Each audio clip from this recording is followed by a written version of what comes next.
Đây là câu chuyện về dầu đá phiến, thứ từng bị giới chuyên gia mỉa mai là tài sản rác, nhưng đã được người Mỹ hồi sinh bằng sự lì lợm và những công nghệ khoan phá đầy điên rồ. Không đơn thuần là những mũi khoan xuyên qua lòng đất, đây là một cuộc trỗi dậy làm rung chuyển cả những đế chế dầu mỏ lâu đời, tước đi quyền năng thao túng của các liên minh truyền thống và đưa Mỹ trở thành những người nắm giữ luật chơi trên toàn cầu. Hãy cùng bóc tách xem bằng cách nào mà những hạt cát và dòng nước lại có thể giúp một kẻ lót đường xoay chuyển toàn bộ bàn cờ năng lượng và khiến cả thế giới phải ngả mũ kinh ngạc như vậy. Để bắt đầu câu chuyện này, chúng ta phải dẹp bỏ ngay hình ảnh quen thuộc về những hồ dầu khổng lồ nằm sâu dưới lòng đất, nơi bạn chỉ cần cắm một cái ống hút xuống là dầu tự phun lên như vòi phun nước. Đó là kiểu dầu truyền thống, kiểu dầu mà các nước Trung Đông đã được hưởng suốt nhiều thế kỷ qua. Còn dầu đá phiến, nói một cách bình dân, nó là một loại dầu cứng đầu, khó chiều bậc nhất trên hành tinh này. Hãy tưởng tượng bạn có một miếng xốp thấm đầy nước, bạn chỉ cần bóp nhẹ là nước chảy ra. Đó chính là dầu truyền thống. Nhưng dầu đá phiến thì khác. Nó giống như bạn đem nước thấm vào một viên gạch nung rồi ném viên gạch đó xuống sâu vài cây số dưới lòng đất. Dầu và khí ở đây không nằm tập trung trong một chỗ mà bị giam cầm trong những lỗ hổng li ti siêu nhỏ bên trong các lớp đá trầm tích chật đặc. Những lỗ hổng này nhỏ đến mức mắt thường chẳng thể tìm thấy và các phân tử dầu bị đá ôm chặt không cho thoát ra ngoài.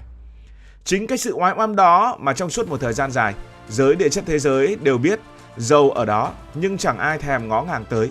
Người ta gọi đó là tài sản rác bởi vì nó là tài sản thật, nó là dầu thật, nhưng chi phí để lấy được nó ra còn đắt hơn cả giá trị bản thân nó. Thậm chí nhiều chuyên gia hồi đó còn cười khẩy bảo rằng việc khai thác dầu đá phiến chẳng khác gì cố gắng vắt nước từ một hòn đá cuội, một việc vừa điên rồ vừa đốt tiền vô nghĩa. Thế nhưng cái thứ mà người ta từng chê bôi đó lại chứa đựng một trữ lượng khổng lồ, đủ sức nuôi sống cả nhân loại hàng trăm năm nếu có ai đó đủ bản lĩnh để giải cứu nó ra khỏi ngục tù của đá. Mọi chuyện bắt đầu thay đổi khi người ta nhận ra rằng những tầng đá phiến này thực chất là đá nguồn. Đá nguồn tức là cái nôi sinh ra dầu mỏ.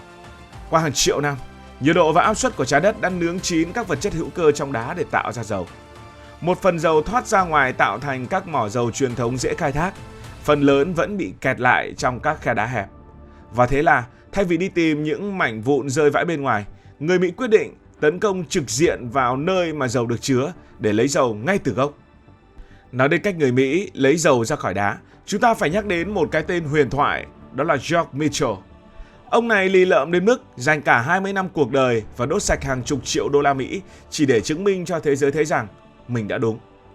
Trong khi khả phố World và các cộng sự đều quay lưng gọi ông là kẻ gan dở, Mitchell vẫn lẳng lặng nghiên cứu một sự kết hợp mà sau này đã làm thay đổi hoàn toàn lịch sử năng lượng, đó là khoan ngang và thủy lực cắt phá.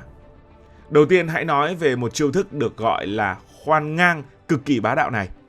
Bình thường muốn lấy dầu thì cứ khoan thẳng đuột xuống như là đóng một cái cọc, chúng thì ăn mà trượt thì thôi. Nhưng với dầu đá phiến, nếu bạn chỉ khoan thẳng, bạn chỉ chạm được một mẩu nhỏ của tầng đá chứa dầu, chẳng thấm vào đâu so với công sức bỏ ra. Thế là các kỹ sư Mỹ mới nghĩ ra cách. Khi mũi khoan chạm đến độ sâu 2 đến 3 cây số, đúng đến tầng đá phiến béo bở đó, họ sẽ bẻ lại mũi khoan đi một góc 90 độ. Mũi khoan lúc này có thể chạy dọc theo lớp đá chứa dầu cả dặm dài, giống như việc thay vì bạn chỉ đâm một cái tăm vào ổ bánh mì, bạn luồn luôn cả một sợi dây kéo dài xuyên suốt cái lõi của ổ bánh mì. Nhưng khoan được đường hầm rồi thì dầu vẫn chưa chịu chảy ra, vì đá nó vẫn cứng như thép. Lúc này, ngón đòn thứ hai mới xuất hiện, gọi là thủy lực cắt phá. Đây thực sự là một cú bạo lực công nghệ. Người ta bơm xuống các đường hầm nằm ngang đó một hỗn hợp gồm có nước, cát và một ít hóa chất với áp lực cực kỳ khủng khiếp. Sức ép này lớn đến mức làm nứt toác các tầng đá cứng, tạo ra hàng triệu vết dạn li ti. Lúc này những hạt cát trắng, vị anh hùng thầm lặng sẽ phát huy tác dụng. Cát chui vào các vết nứt đó và nằm lì ở đấy, đóng vai trò như những chiếc nêm không cho vết nứt khép lại dưới sức nặng của hàng nghìn tấn đất đá phía trên. Nhờ có những con đường bằng cát này, dầu và khí bị giam cầm bấy lâu nay mới có lối để thoát ra ồ ạt và chảy vào ống dẫn rồi phun lên mặt đất. Thật là tài tình. Sự kết hợp này thực sự là một cuộc vượt ngục vĩ đại nhất trong lịch sử ngành khai khoáng, biến những hòn đá vô tri thành những dòng tiền chảy vào túi người Mỹ. Điều thú vị nhất là người Mỹ đã biến việc khai thác dầu từ một ngành mang đầy tính may rủi, đào bới theo cảm tính, thành một dây chuyền sản xuất công nghiệp chuẩn xác. Họ không còn đi tìm nữa mà là sản xuất dầu dựa trên dữ liệu. Mỗi giếng dầu giờ đây giống như một nút bấm trên bản đồ. Chỉ cần có vốn và công nghệ là họ đã có thể bật vòi rồng năng lượng bất kỳ lúc nào. Sự linh hoạt này chính là vũ khí giúp các công ty Mỹ sống sót qua những thời kỳ giá dầu lao dốc thảm hại, bởi họ có thể tạm dừng hoặc khởi động lại một giếng khoan chỉ trong vài tuần, điều mà các mỏ dầu truyền thống khổng lồ ở Trung Đông không bao giờ làm được. Khi những dòng dầu đá phiến đầu tiên phun lên mặt đất với sản lượng kỷ lục, cả thế giới lúc đó vẫn còn đang ngái ngủ. Các ông lớn trong khối OPEC, đặc biệt là Ả Rập Xê Út, ban đầu còn khinh khỉnh cho rằng đây chỉ là một bong bóng nhất thời, rằng chi phí khai thác của Mỹ quá cao nên sẽ sớm sập tiệm thôi. Nhưng họ đã lầm to. Chỉ trong vòng hơn một thập kỷ, từ 2008 đến 2024, sản lượng dầu của Mỹ đã tăng từ mức lẹt đẹt 5 triệu thùng lên con số không tưởng hơn 13 triệu thùng mỗi ngày. Cú bùng nổ này đã hất văng Nga và Ả Rập Xê Út để đưa Mỹ lên vị trí nhà sản xuất dầu thô số 1 thế giới. Nhà sản xuất hoàn toàn khác với việc nước nào có trữ lượng số 1 thế giới. Có tức là đang ở trong chum, còn sản xuất bây giờ là lấy ra và dùng. Bạn tưởng tượng, một quốc gia từng bị ám ảnh bởi bóng ma thiếu hụt năng lượng, từng phải quỵ lụy các nước Trung Đông để đổi lấy từng thùng dầu. Giờ đây, mọi thứ đã thay đổi. Bàn cờ năng lượng toàn cầu từ chỗ là sân chơi riêng của vài ông trùm độc quyền, bỗng chốc có thêm một tay chơi mới cực kỳ khó lường và cực kỳ giàu sang. Sự trỗi dậy của dầu đá phiến đã trực tiếp bẻ gãy quyền lực thao túng giá dầu của khối OPEC. Trước đây mỗi khi OPEC muốn tăng giá dầu, họ chỉ cần họp nhau lại, tuyên bố cắt giảm sản lượng, thế là cả thế giới phải nín thở. Giá xăng ở Mỹ, châu Âu và Việt Nam đều tăng dựng đứng. Nhưng giờ đây, mỗi khi OPEC cắt giảm, các ông chủ dầu đá phiến ở Texas hay New Mexico lại hì hục khoan thêm.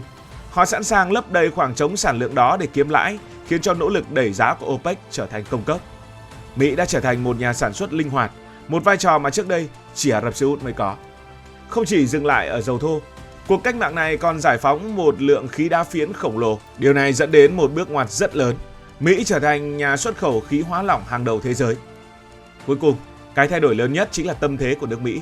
Việc tự chủ năng lượng giúp Nhà Trắng không còn phải nhìn sắc mặt các quốc gia dầu mỏ ở Trung Đông khi đưa ra những quyết định của họ. Họ có thể rút quân, trừng phạt, cứng rắn hơn trên trường quốc tế, bởi giờ đây mạch máu kinh tế của họ được đảm bảo ngay tại quê nhà. Từ một đất nước luôn lo sợ bị khóa van dầu, Mỹ trở thành người nắm giữ chìa khóa của bàn cờ năng lượng, biến dầu đá phiến trở thành một tấm khiên bảo vệ nền kinh tế và một thanh gươm sắc bén trên trường quốc tế. Tuy nhiên câu chuyện này vẫn chưa có hồi kết. Dù đang ở đỉnh cao, dầu đá phiến Mỹ vẫn phải đối mặt với những thách thức về môi trường và sự trỗi dậy của năng lượng xanh. Nhưng dù tương lai có thế nào, không ai có thể phủ nhận rằng cuộc cách mạng âm thầm từ những hạt cát và dòng nước này đã viết lại hoàn toàn luật chơi của thế giới, khiến nước Mỹ đã thay đổi hoàn toàn thế cờ của thế giới.